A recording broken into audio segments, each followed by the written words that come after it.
안녕하세요. 지난 시간에 이어서 오늘도 세포막에 대해서 알아보겠는데요.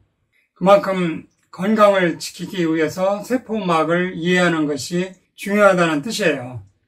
결론부터 먼저 말하자면 여러분들 중에 고혈압이나 당뇨, 고지혈증, 또 루푸스나 류마티스 같은 자가 면역 질환, 기타 만성 질환을 계속 달고 사시는 분들은 이 시간부터 식용유는 일체 먹지 마세요. 진짜 건강하게 오래 살고 싶다면 열을 가한 식용유 요리는 일체 먹지 마세요. 현대인들의 각종 고혈압이나 당뇨 같은 여러 만성질환들이 심지어는 암 등은 열을 가한 식용유를 먹는 것이 많은 원인을 차지한다라고까지 해요. 그 이유는 식용유에 열을 가하면 25도씨 이상만 되면 기름은 산패가 돼요. 이 산패된 기름을 먹으면 산화된 기름이 세포막에 쌓이게 되고, 지난 시간에 세포막에 대해서 말씀드렸는데 다시 간단하게 살펴보면 세포막은 이중 지질막으로 되어 있고 그 세포 안에 핵이 있고 미토콘드리아가 있고 그 세포 안에서 생기는 쓰레기, 즉 산화물질을 처리하는 SOD, 또 CTS, 카탈라제, GPX, 글루타치온 포옥시다제, 이와 같은 항산화 시스템이 있다고 했죠. 우리가 열을 가한 식용유를 먹으면 산패된 기름이 세포막에 찌든 때 끼듯이 눌러붙어서 세포막이 변성이 돼요. 그러면 세포 안으로 산소가 들어갈 수가 없게 돼요. 산소가 세포 안으로 못 들어가면 그때부터 각종 질병이 나타나기 시작해요.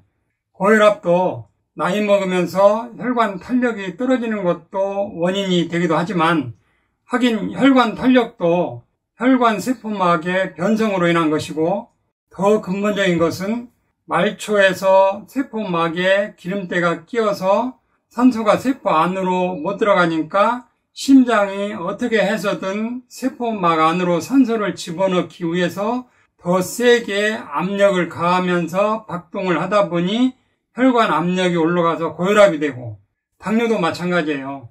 인슐린이 세포막에 있는 초인종을 눌러서 포도당이 세포 안으로 들어가게 하는 것인데, 세포막에 기름때가 끼면 아무리 인슐린이 초인종을 누르려고 해도 초인종을 찾을 수가 없어요. 기름때가 눌러붙어서 세포막에 있는 인슐린 수용체가 작동이 안 되거나 민감도가 떨어지는 것이죠. 이것을 인슐린 저항성이라고 해요. 그렇게 되면 세포 안으로 당이 못 들어가게 되고, 못 들어간 당이 혈액에 둥둥 떠다니다가 소변으로 빠져나가는 당뇨가 되고, 혈관에 혈액을 뽑아서 혈당을 재보면 200, 300 막 올라가게 되는 거죠. 암도 마찬가지예요. 세포막에 기름때가 끼면 산소가 못 들어가고 세포 안에 산소가 65% 미만으로 떨어지는 순간부터 세포는 저산소증에 빠지고, 저산소증에 빠진 세포는 죽든지 해야 되는데 그 중에 죽지 않고 끝까지 살아남는 세포가 있는데 그 살아남는 세포가 암세포예요. 즉 산소가 없는 곳에서 살 수 있는 것이 암세포이기 때문에 저산소증 상태에서 정상세포가 암세포로 유전자 변이가 일어나죠. 그렇게 유전자 변이가 일어나면서 끝까지 살아남은 것이 암세포라는 거죠. 정상세포가 35%의 호흡 손상을 입어서 65% 미만으로 떨어지면 세포는 죽든지 암세포화 된다는 사실을 노벨상을 받았던 독일의 생화학자 바르부르크 박사가 1920년대에 이미 밝혀냈어요. 그렇기 때문에 세포막을 어떻게 관리하느냐에 따라서 건강이 좌우된다고 할 수 있겠죠. 현재 우리가 먹는 오메가3 같은 지방산도 다시 생각해 봐야 해요. 오메가3, 크릴오일, 아마씨유 같은 것도 제조 과정에서 25도씨가 넘어가기 때문에 산패 우려가 있어서 좋은 기름이라고 볼 수 없어요. 아마씨유는 아마씨 안에 독성을 나타내는 시안 화합물을 125도에서 날려버리고 만들어지기 때문에 이것도 산패 우려가 있어요. 그러면 그동안 우리가 오메가3 같은 거 많이 먹어왔는데 어떻게 된 거냐? 그것은 개인 체질에 따라서 항산화 기능이 뛰어난 사람은 산패된 기름을 먹어도 어느 정도 해독할 수 있기 때문이죠. 똑같은 양의 미세먼지를 마셔도 해독 능력의 개인차에 따라서 질병이 나타나는 사람도 있고 아무렇지도 않은 사람이 있는 것과 같은 이치예요.